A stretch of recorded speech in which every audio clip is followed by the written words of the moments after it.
United Bible class. Yes, sir. We got a lot of work to do, man. Man, yes. Like you said, the harvest is plentiful. That's right. That's right. Yeah. Is Waller back over there? What did he do? Go over and went to sleep? Oh, man, my fault. I'm finna take it with me. You got dressed mighty quickly. I forgot I had it on. It is right. Okay, Brother Waller, you want to come on around? Yes, I can.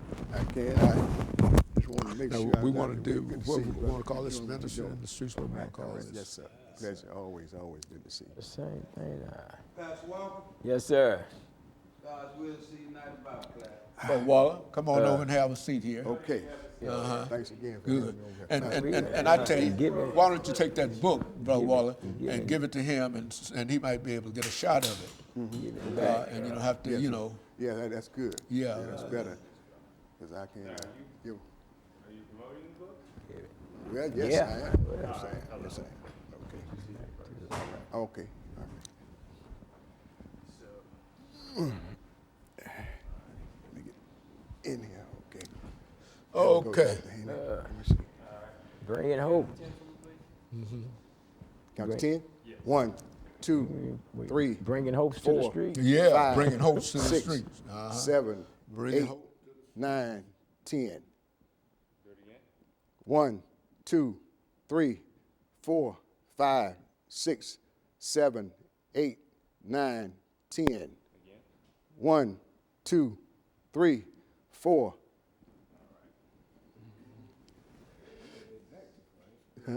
Yeah. Let me scoot it up. Might be able, yeah. Can you push you up? Okay. I think the chair has something that allows to give or something like that. On his- Yeah, it's something over here. I don't know, but my man probably can. And you can tighten it so it won't move. Yeah. My man, let him. You can handle. You can. Yeah. No, he's. It looks like it's kind of back. If you want to bring it up a little bit. Like it's back a little bit this way instead of up. Even with us. Do it. Oh, you can bring the seat up. Okay, let me stand up. Okay. All right, let's try it now. Let's try it now. But his weight, I think his weight would push it on down even. No, I'm talking about for Back as far as. Back there. No, no. It needs to right so I Oh. can get him in the shot. Okay, all right. Okay, I'm back again. Here I go, brother.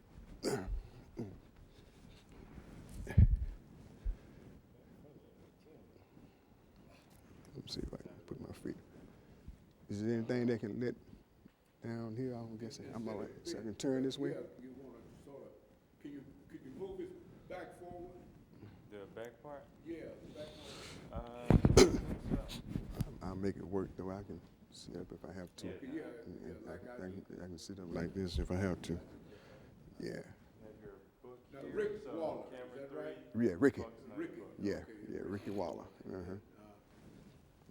You got a book that you presented to us last time. I did. Yeah, that book is. Okay. Yeah. So what we want to call this, according to Pastor Walker, we want to call this Bringing Hope from the Streets.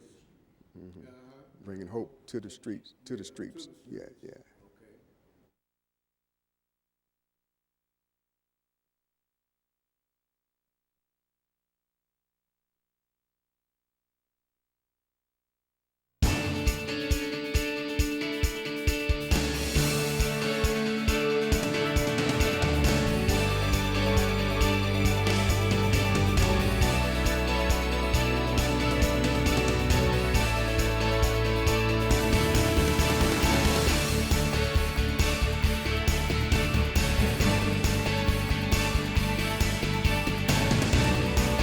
Thank you and welcome to the show this morning. The topic this morning is bringing hope to the streets.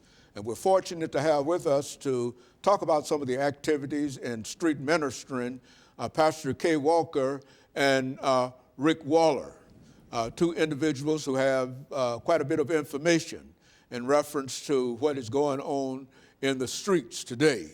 And Pastor Walker, I think that you came with other individuals, and we've had an opportunity to talk about some of the activities that you've been involved in the streets, as well as Rick Waller. We've had Mr. Waller on here before, but let's have the two of you. For those individuals who might not know either you or Mr. Waller, to give us some information about your background, your education, and some of your experiences. And you should take about 3 minutes, Pastor Walker, to talk about some of your background, education, and experiences. And after that, Waller will take a couple of minutes to talk about his background, education, and the book, I think, that he has with him. And then we'll be out of that first segment, and then we'll go into that 8-minute and next 10-minute segment. But first, let's start with you, Pastor Walker. Okay, well, once again, Dr. Haney, good morning, and thank you for allowing us opportunity to be on your show. I'm Pastor Kelvin L. Walker, Associate Pastor, Fairfield Missionary Baptist Church, under the leadership of my senior pastor, Howard E. Jones, Jr. Born and raised here in Nashville, Tennessee, two good parents that raised me right, but I went wrong. But at the same time, you know, I did get the teaching, I did get to understand, I got the knowledge. I got kicked out of the public school system, you know, around the beginning of my 10th grade year. I was kicked out. I wasn't a desirable character during that period of time in my life. Ended up in the United States Navy as a result of being involved in a shooting where I had shot someone, and the judge sent me to the military as opposed to sending me to reform school at the time. And of course, I got in there and just dealing, using drugs and everything like that. Got out of there and ended up incarcerated in the state prison system and everything. Had some college studies at Tennessee State University during that period of time after my release from the Navy. Between being released from the Navy and being incarcerated, I did do some studies at Tennessee State University. While incarcerated, I did some study with the Trevecca East Campus Prison Program as well, trying to major in business and stuff like that, and some theological stuff I studied in there as well. But I got out on reform and continued in my criminal lifestyle and stuff. And back in 1986, God stepped in my life, intervened, pulled me out of that, called me in the ministry, and that's what I've been doing for the last almost 33 years now. It brings me to this stage right now, Dr. Haney. Mm-hmm. And I would imagine, Waller, you can say about the same thing in reference to why you're here this morning, bringing ministry to the streets. Let's talk about how you became who you are today, Pastor Waller. Thank you, Dr. Haney, for allowing me to be here. I want to thank my partner, Pastor Kevin L. Walker, for inviting me to come. My background is that I grew up in Preston Taylor Projects in West Nashville.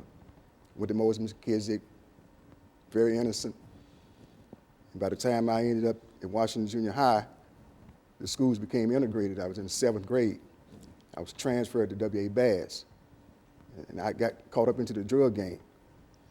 And I was a great basketball player, according to what people would say. And then I ended up going to Cone High School, as far as I went. And while I was there, I was deep into the streets. I became the supplier of my community by the time I was in high school.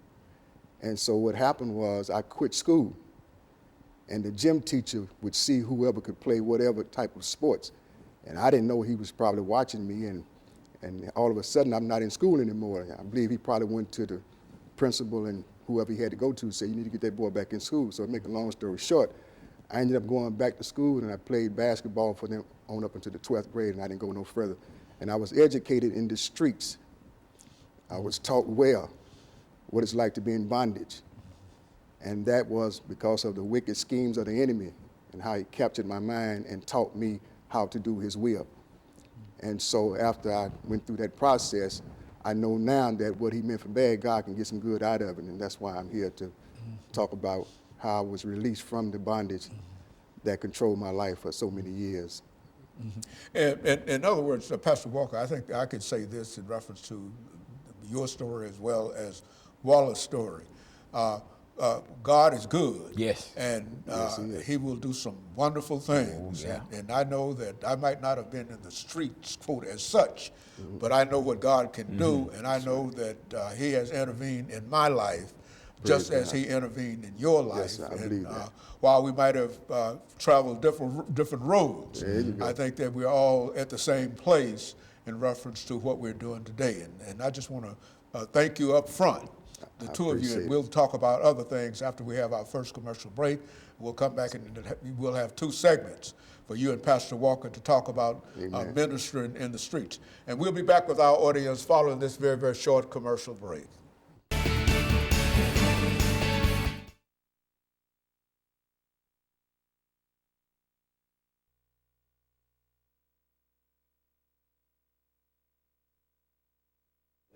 You got to wait. Hey, sometimes Most of us, when you grow up like that, you do what you things do.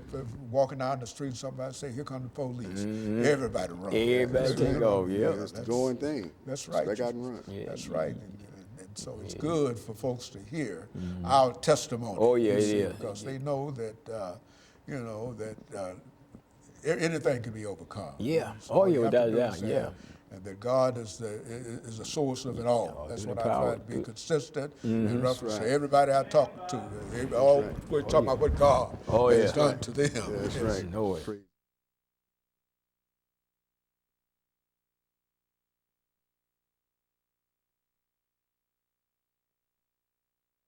Thank you, and welcome back to the second segment of the show for today. We're talking to Pastor K. Walker and Minister Rick Waller, Rick Waller, Mr. Waller, and as long as I've known you, I still get stuck on Rick. Yes, sir. Pastor Waller, yes, sir. both talking about bringing folks into the gospel, into Christ, and talking about relationships with God, and how people, for the most part, that are in the streets don't have an opportunity until people like yourselves go in and help provide that opportunity, and that opportunity can often be just the knowledge of God. Right. And people are looking for that today. Let's start off, Waller, by having you to make some statements in reference to not only how you came here, but I think that you've got a book that you've spent quite a bit of time in terms of writing it and et cetera. And I know the story of the book, but I think it's well enough for our audience to know something about that book. With that book, I really appreciate it because God knew I needed some help. And that book was a part of the help that I needed to reach out and let people know that God is real. And for those who knew me from my past, had a hard time believing that my life had changed, but they allowed me to continue without trying to force me to go back into what I just came out of. And so, with knowing that I'm toiling out in the streets because I know hurting people were in the street, because I came from that. And not only that, being that I became a supplier, so I was distributing drugs because I had learned some things that street life had offered. And when I got captured, I didn't know I was doing harm to my community. But when God brought me out, what he reminded me of, that I had a right to go back out there and to let people know that there is a way to escape. There's a scripture according to 2 Timothy chapter number 2, verse 26. He says, "And that they may come to their senses and escape the snare, the trap of the devil, having been taken captive by him to do his will." See, I used to do his will, and I was faithful at it. I don't know everything about street life, but I've had my share of what it would do to one if he's lured into the power of darkness. He have to call on some help. And so in the midst of the book, God knew that I loved to get high. Not only was I a supplier, I used to get high. I was a heroin user. I was on it for 20 years of my life. And in the midst of doing all of that, it was like a state of no return. But one day I heard my mother, when I was a little boy growing up, she didn't read the Bible, according to my knowledge. I never seen her do that. But I always remember that time when I used to hear her say from time to time, "Lord, have mercy on me." And those words, when I grew up, I thought about those words. And then in between the time she said that, along the way, she would say, "Thank you, Jesus." And then that really dawned on me. I said, now that was a time when she called on it. And I know that they say he may not come when you want him to, but he's always on time. So I didn't know all about those cliches or anything, but I'm still dealing with my mother's saying. And sure enough, I just decided to say, I wonder would he have mercy on me? And I went to him, and he allowed me to come in just as I was. I went into the church. I snorted heroin in the church because somebody told me that you can come as you are. I'm not talking about clothing. I'm talking about the trouble that's in your life. And so that's what I did. And since God knew that I loved to get high, he was my witness that I had been getting high for all those years. So I don't pretend like I'm from the streets.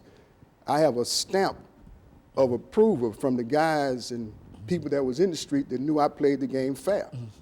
But yet still, coming out is hard to believe that a person can get out of that. So God said, Ricky, I know you love to get high, but I'm going to introduce you to the greatest high of them all. And if you don't like it, you can always go back to the one that you love the most. So I had a taste of what he offered me. I took one hit of being free. Now I've been delivered for 27 years in a row. So he gave me a book that's entitled Still High. No more getting high. And see, when people learn about what it's like to just stay high, and my friend Pastor Kevin Walker had just talked about how you end up being incarcerated in prison for doing things because drugs would make you do things that you probably wouldn't even do had you not gotten on the drug. And that was me. And so then I discovered in the Word, it said in Psalms 34, verse 8, it said, oh, taste and see that the Lord is good. Blessed is the man who trusted him. See, I had to learn how to trust in the Lord, and the Lord didn't tell me when I went into the church, stop doing them drugs. He allowed me to continue to go in the bathroom and do drugs until I got to a point where I said, I got to have a talk with him because I'm tired of coming in this church doing these drugs.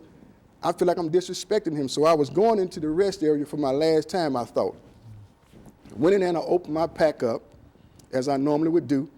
And before I took that hit, because I heard someone say just a little talk with Jesus will make everything all right, so I decided to have a little talk before I left out that door. And I said these words. I said, God, I said, I'm tired of coming in this church disrespecting you. But I heard a voice so powerful say, you're in the right place. And see, that's what people in the streets are afraid of. They think that they're doing so wrong that they don't want to come into a church, so you have to take it to the streets and allow them to know that there's evidence. The word says, let your light so shine before men that they will see your good work and then glorify your Father in heaven. So a lot of times you don't even have to say anything. People who know you will watch you and then come up and ask you how you do that, man. How'd you get over? How did you do that, man? And I have to share with them how I was able to get through this, man. So it wasn't easy, but good things don't come easy. See, it's a good thing to see our communities free from that drug. And I know there's a God that'll get in a person's trouble with them. Now, I've learned a little bit about the Word of God now, so I can't deny him. He don't want me to be ashamed of him. When I saw in there Psalms 46 and verse 1, when it says, God is our refuge and strength, a very present help in trouble, God got in my trouble with me and showed me how to get out of it. So why would I be ashamed of him when I was doing the devil's work out there and I wasn't ashamed of him? I'd done whatever he told me to do, when he told me to do it, how he told me to do it, and why he told me to do it. Because he gave me an instruction that when I was in his kingdom, I had to do his work.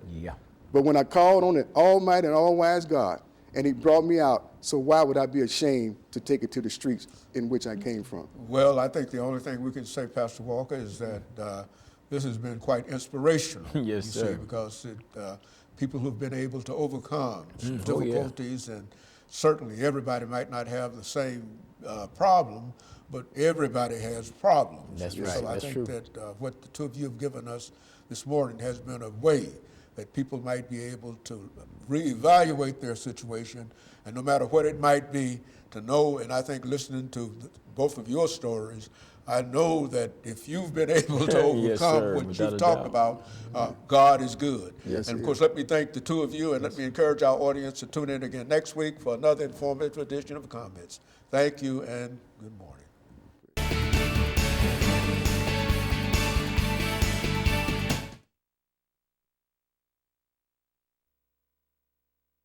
Well, I'm getting to see, well, I'm just running all these segments. I know it. We got a That's 10 all minute, right. okay. Yeah, we got it. We come back. That's all right. That's all We'll come right. back. because we still got a title. Oh yeah, we still I can welcome back to the third segment. Who's gonna know? I was gonna say I didn't know. I was gonna say something, but then I wasn't sure. And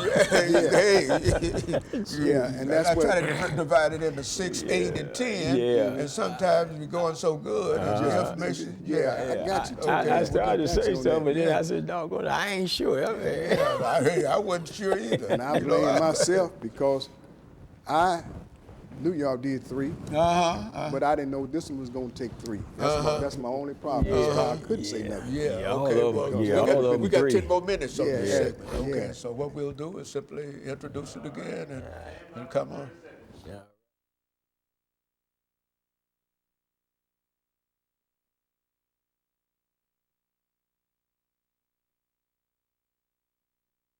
Thank you and welcome back to the final segment of the show for today. We're talking to Pastor K. Walker and Minister Waller in reference to some of the activities of bringing people into the Word of God in a real sense. And I think the two of you have demonstrated, Pastor Walker, how that can be done.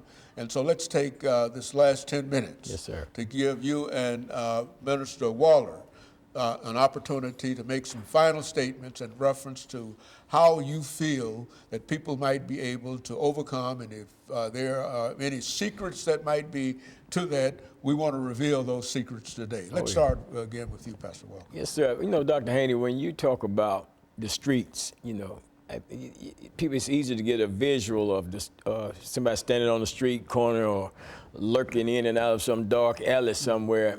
But and it is that, but at the same time, it's more to it. It's a mindset. It's an environment, that we find ourselves in, because of whatever the situation, circumstance, and a lot of times, poverty is one of the underlying factors that attributes to people being caught up in what we call that street life, which is a life of hustling, a life of crime, a life of drug addiction, a life of alcoholism, a life of thievery and the like, and all types of immoral or things that, people do in that with that mindset that creates that particular environment, And what's important is the Bible talks about, how can they hear, without a preacher? That's right. And when you talk about a preacher, we're not talking about somebody that just stands behind a podium. Go ahead. We're talking about somebody that has come into a relationship with God, has the knowledge of God, and have experienced the love of God, and is going out sharing that love with others. So anytime you're ministering and speaking to others concerning what God has done for you, then what you're doing, you are a herald of the gospel. And you're letting people know, and basically what you're doing, preaching is just telling the good news. That's what preaching is. Yeah, that's what it is, telling the good news. So if I'm out there in the streets and I'm telling you the good news, I don't have to be a minister or ordained minister or what have you. I just need to be somebody out there telling the good news about what God has done for me and what I know that he can do for you if you give him the same opportunity to act in your life in the same manner in which maybe I've given him the opportunity or somebody else has given him the opportunity to act and function in their life. And you find out that you can overcome situations and obstacles by simple acts of obedience, being obedient to the word that you hear, and people's lives has been transformed just because somebody, I pray a lot of time, Dr. Haney, people say, pray for such and such a person. And my prayer is, God, send somebody across their pathway that they'll listen to, that they'll hear. Because, see, I might cross their pathway, and even though with my experiences, I may have experienced some of the same thing that they've experienced, they may not hear me. They may hear me. But at the same time, they may not hear me. But there's somebody out there that they will hear, and that they will adhere to the words that they're speaking and begin a cycle that would change their lives. But we got to get it out there to them. If you don't take it to them, many times they don't get it, Okay, Pastor, end us for today. You got about 5 minutes. And I was watching your face as Pastor Walker expressed some of these ideas. And not only do you agree with them, but you seem to say to me, push it a little further. Yeah, and I I'm think you excited got about books and all of those things that push it a little further. Yeah, I have one, that's up under my belt. I got it locked in, and that is Pastor Kelvin L. Walker. I remember 24 years ago, I had 3 years that I had been delivered. And all the time, people would compromise when they are out there talking about God. They'll talk about everything else, but they wouldn't talk about God. And I kept watching this brother for those first 3 years, that he didn't compromise. Everywhere he went, he made known of God. Me being a brother that was from the streets, see, I wasn't completely free in my mindset. I had stopped using drugs for 3 years, but I still wanted to use drugs every day for the 3 years that I was free. I still wanted to use. So I kept just watching this brother. He just kept speaking about God. Anywhere he would be, he would acknowledge God. And what I liked about that is that the word does say that. Proverbs 3:5-6 says, trust in the Lord with all your heart and lean not to your own understanding. But I like verse 6 when he says, in all of your ways, Yes, sir. acknowledge him. And then he would do that. And I just came to him one time, and I said one day, I said, man, I said, look, I said, I'd like to be able to just connect with you, man. I said, because you have a sense of just, you got a love for God. He accepted me. He knew from my past that I was still doing certain things, which I was still selling drugs at that time. But after talking with him from time to time and the humble way that he presented what he had to share with me from what I talked to him about, he never told me, he said, man, you got to stop selling those drugs. What he recognized is that I had just got hooked up with God, and I'm allowing God to help me help myself. And so for 5 years, I wanted to snort heroin until one day I was sitting on the side of the road on 16th and Joe Johnson with a small Bible and a dictionary. And I heard the power of the voice speak to me and said, look up the word junkie. Because I used to hear in the streets, once a junkie, always a junkie. Now here I am, I'm free for 3 years, but that mindset that I heard in the streets is still lingering. And I want some heroin anyway. I've been off of it, for 3 years, but I was on it for 20 years. And I said to myself, I said, well, I haven't had any drugs in 5 years at that time because I'd moved on up. But God was my witness. He knew I wanted to take that hit. I opened up that dictionary and looked in there, and it said, junkie, slang, a narcotic addict. Well, I felt like it summed it all up. It's a narcotic addict, so it didn't mean any drug. But I knew that that couldn't be the case with that drug that was controlling me. I had tried marijuana, I had tried cocaine, pills, and all those things, but it was nothing like that heroin that controlled me. And so it said ESP. I didn't know what that meant at the time, but I found out that it meant especially, and it says one using heroin. And at that time, I didn't want heroin no more after I heard, he said, I didn't make you to be no junk. See, when I found out that information, it had to do with God working through somebody. And this is the man that God worked through, that I was inspired by watching him speak about God. And suddenly I ended up becoming a minister in 1998, because the strange thing about that is that now I got to go deal with my peers out in the streets and things, knowing good and well that I didn't talk about God when I was in the street. I didn't know him. I didn't pretend like I knew God. And see, that's one thing that God don't want us to do, or he didn't want me to do, is pretend like I knew him. But he wanted me to come and get to know him, and that's what I did. And so after I stopped running, I came into the ministry in 98, and I've been taking the message everywhere I go. I don't compromise. I reason with people, and I have to do that because God had compassion upon me. And when you have compassion upon the people, you have a love for the people who are out there still hurting. And that's why I take it to the streets and anywhere I go, because I used to take drugs anywhere I went. If I went to the penitentiary to visit my friends back when I was in the streets, I went in the penitentiary with drugs. And I would do drugs in the penitentiary. If I'm going to court facing a charge, I would go to court with drugs. I'm talking about the controlled substance that was controlling my life made me take drugs everywhere I went, because being a supplier, I always had drugs. So it was strange to become free. And that's why I'm so thankful today to let people know that it wasn't easy for me. Last statement, Pastor Walker. 30 seconds. I would say to people, man, if God has touched your life, then and shows you and special love towards you, then you're obligated by God's love touching your life to share that love with other people. Otherwise, man, what's the point in God touching your life if you're not going to take what God has shared with you and share with other people so that they too can come out of that darkness into the light as well as you have? In other words, you can't put your light up under a bowl, man. You got to set it up on the hill and let that thing shine, man. ahead. If you have other people an opportunity to come into this relationship that we have come into as well. Can't just sit back and say, well, I go to church, man. That ain't good enough.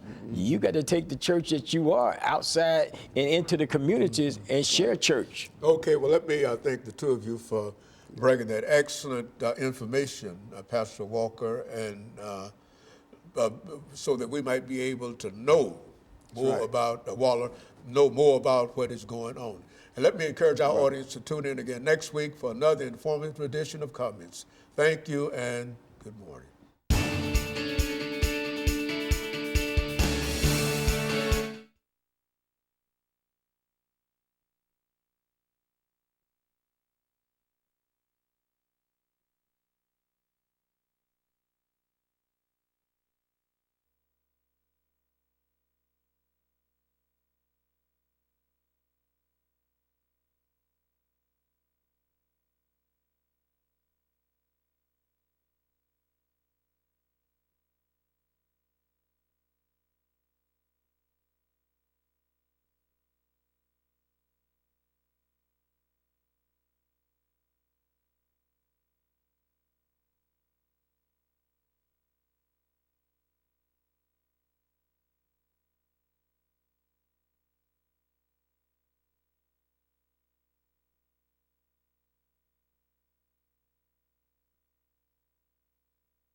might have to get something straight to hold it up.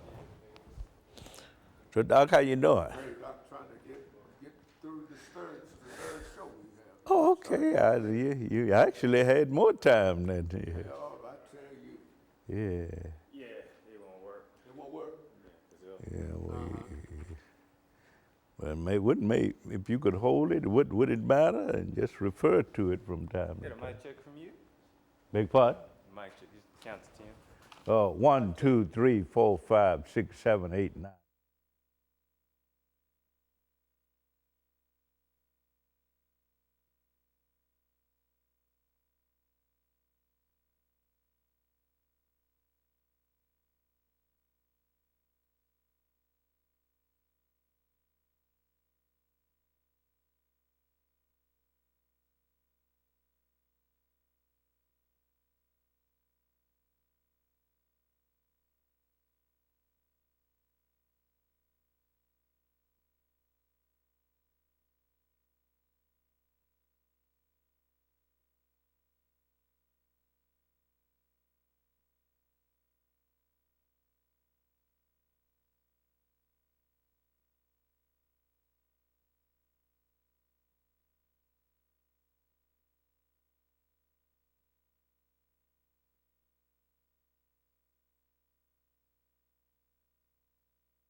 Thank you and welcome to the show this morning. The topic this morning is Jamestown, 1619, the very beginning. And of course, we have with us to talk about the establishment of Jamestown and some of the things that grew out of such establishment, Dr. Lewis Baldwin from Vanderbilt University. And of course, Dr. Baldwin, let me welcome you to the show this morning. Thank you. And to once more say how delighted we are to have you with us this morning. Because, Delighted to be here. Well, you bring us such excellent information, Dr. Baldwin.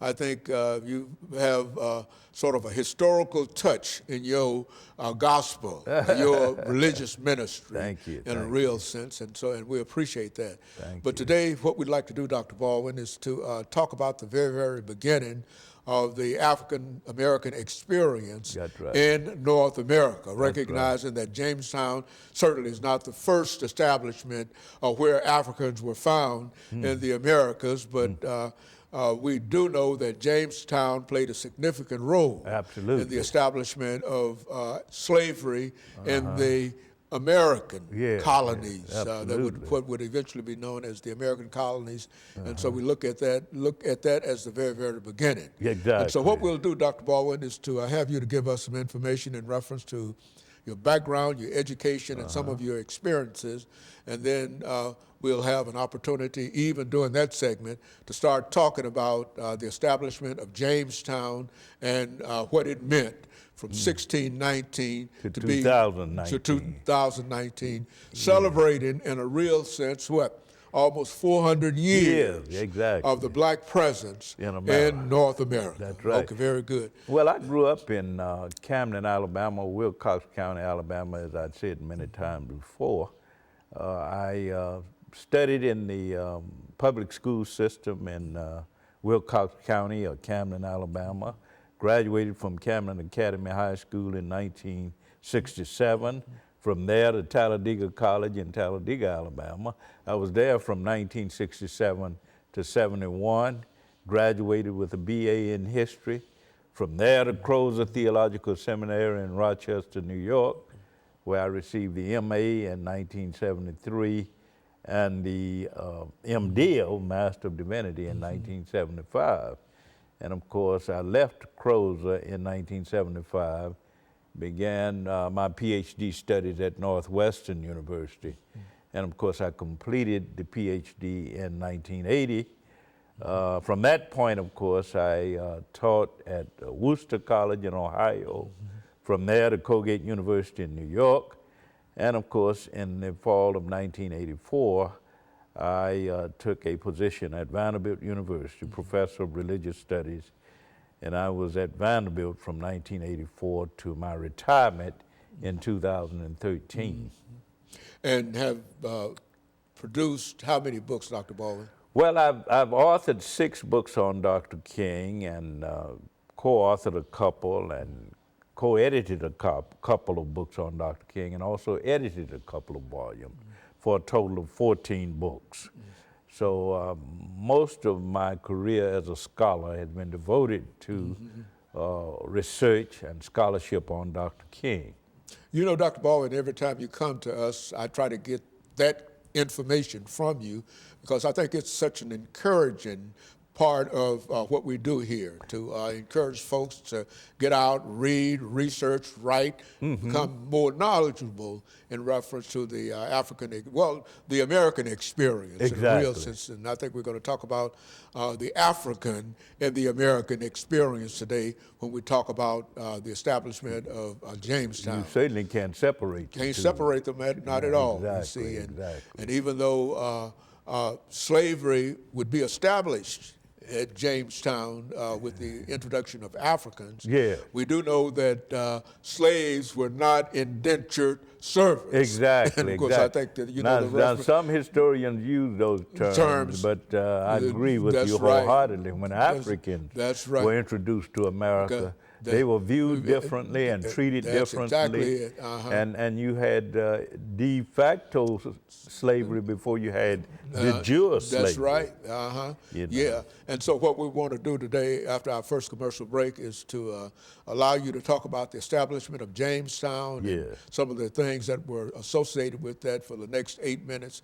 And then we'll have a 10-minute segment, and we'll be able to cover most of that information. But in the meantime, we'll just deal with Jamestown during the second segment, which is about 8 minutes, and then we'll have an opportunity to make some suggestions in reference to slavery, racism, and all of those other things during the last 10 minutes. That's right. And of course, we'll be back with our audience following this very, very short commercial break.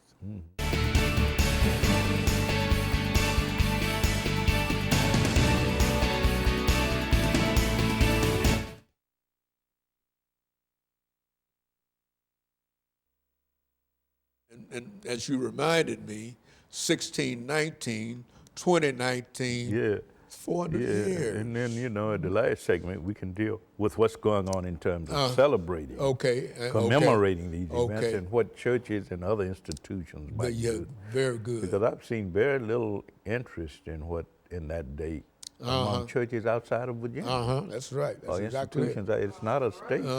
That's right. That's right. And I think this will give you an opportunity.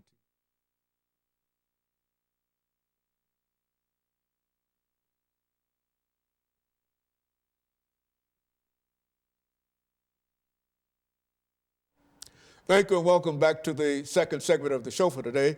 We talked to Dr. Lewis Baldwin from Vanderbilt University, and he's given us some information in reference to the establishment of Jamestown in Virginia in 1619. Of course, Dr. Baldwin, I think that that is a very, very important date in terms of the introduction of Africans into North America. So let's talk about it from that perspective. Well, we know that in August of 1619, the first 20 Africans landed in Virginia in August 1619. And according to scholars like John Hope Franklin and Lerone Bennett, that was the beginnings, as you said, of the African presence in English North North America. America, very good. Exactly.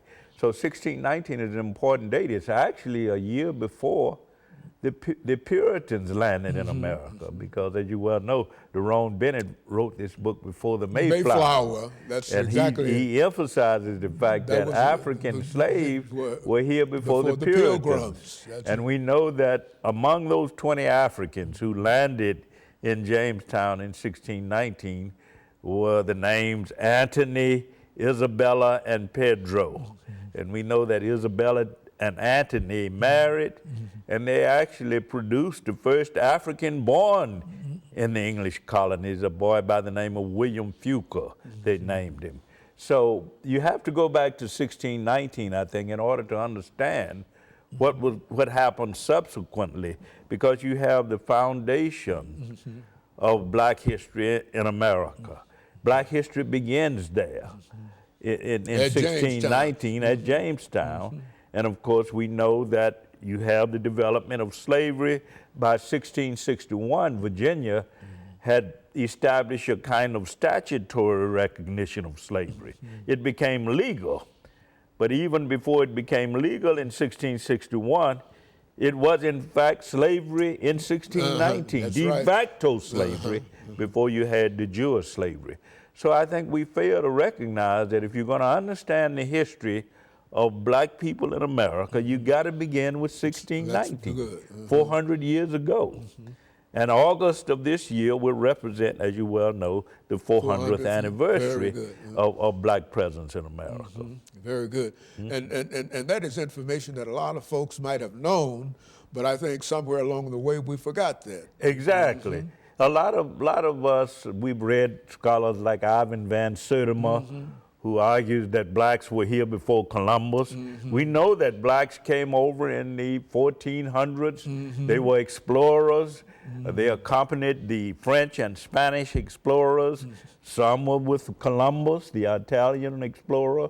But when you're going to talk about the establishment of slavery, or the establishment of black presence in America, 1619 Jamestown is the place Jamestown is the place that you got to look at, and 1619, August 1619, to be more specific, is the date.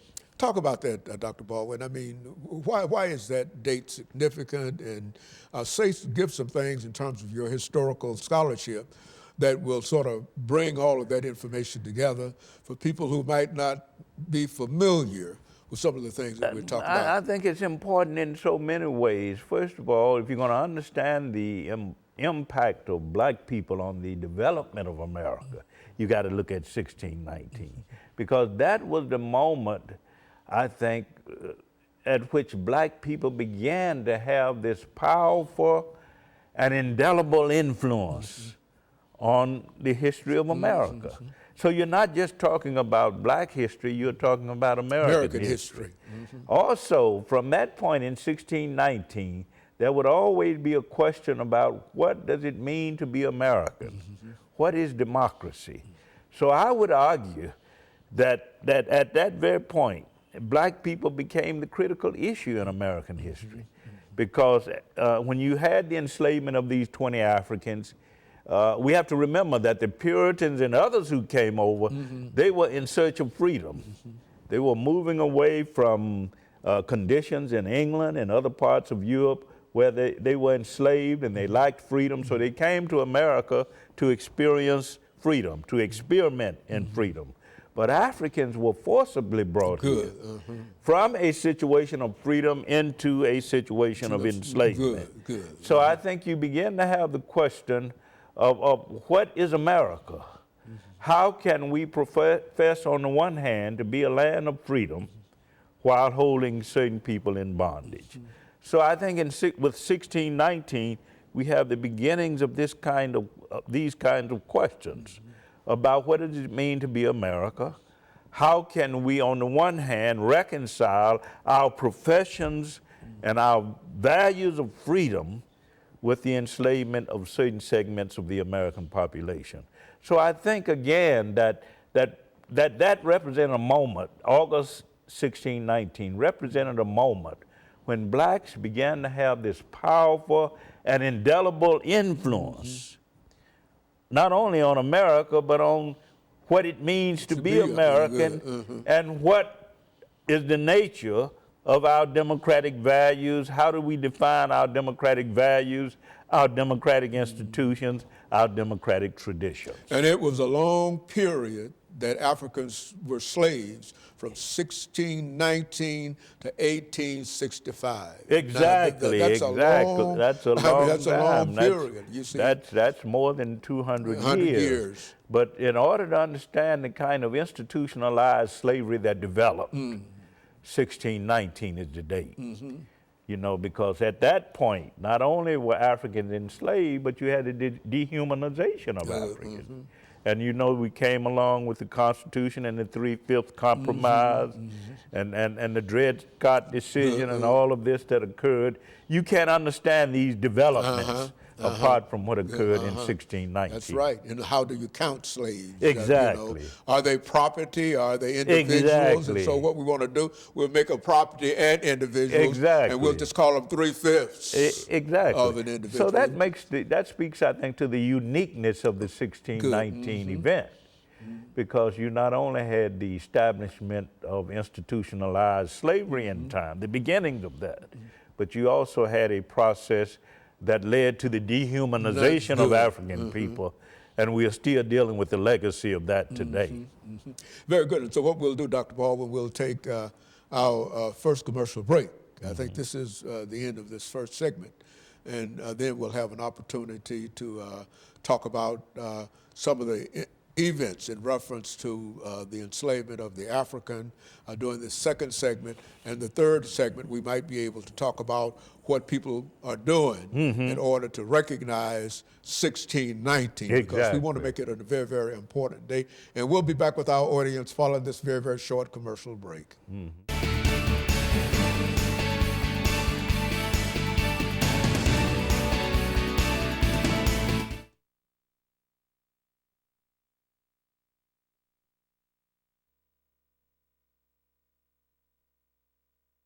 Talking the second segment and third segment, how we are celebrating it. Okay, very good. The legacy of 1619. Okay, legacy of 1619, that'll be an 8-minute This segment, yeah. Yeah, 8-minute segment. Yeah, very good. Yeah. Yeah, that's going well. It's going well.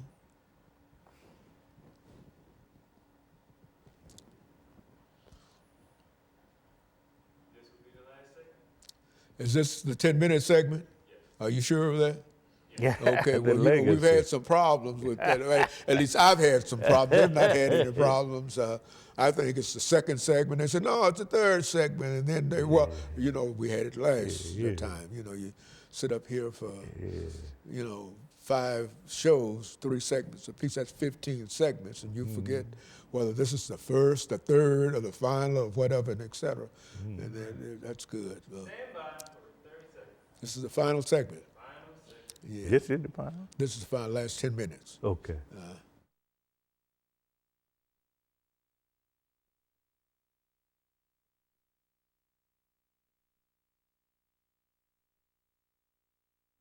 Thank you and welcome back to the final segment of the show for today. We're talking to Dr. Lewis Baldwin, and he's giving us some information in reference to the establishment of Jamestown, Virginia in 1619. Of course, Dr. Baldwin, I think you've already laid out a very, very good pattern in reference to that. Let's continue that. Okay, we can talk about the legacy of 1619. You don't hear a lot about that. When you speak of racism, of course, that's part of the legacy in the form of white supremacy, especially. You can talk about racial polarization because that's part of the legacy of 1619. You can talk about established class distinctions, poverty, because I think, you know, poor people came from Europe to America in the 1600s, but you can't talk about the rigid class distinctions and the separation between rich and poor without also looking at 1619. Jamestown. Because scholars like Eugene Genovese talks about slavery as an institution based on class, and of course 1619 I think illustrates that as well. We also talk about nativism and xenophobia in this country Good. today. All right. We have talk it about today. those, but we don't realize that Africans were among the first immigrants, and there were many Americans from Europe who didn't want them here, who felt that they were not born here, they were not a part of the culture, not a part of the establishment of the nation. So nativism and xenophobia, which is, of course, fear of foreigners, victimized Africans. The first Africans were victimized by that, beginning with Jamestown, of course. And also you have to take into account anti-immigrant sensibilities. We hear a lot about that today. Talk against the immigrants, Muslims and immigrants from black and brown countries. But that, you have to go back to 1619 to understand that. Because even at that time, there were Europeans who set foot in this country and established themselves in this country who didn't want Africans here. Well, where did slavery come from? Exactly. Why slavery? Exactly. That's exactly what. Exactly. It was not until the early 19th that's right. century that Europeans really accepted the fact that slavery could be profitable. In the 1600s, there were questions about it, but the economic profitability of slavery That's right. had become evident by the early part of the 19th century, so there was a change in attitude. But in the early years, the 1600s, etc., blacks were among those who came to this country who were not fully accepted. They were not fully accepted after slavery also. But in those early years, there were arguments about whether or not blacks were human, All right. whether or not they had souls. So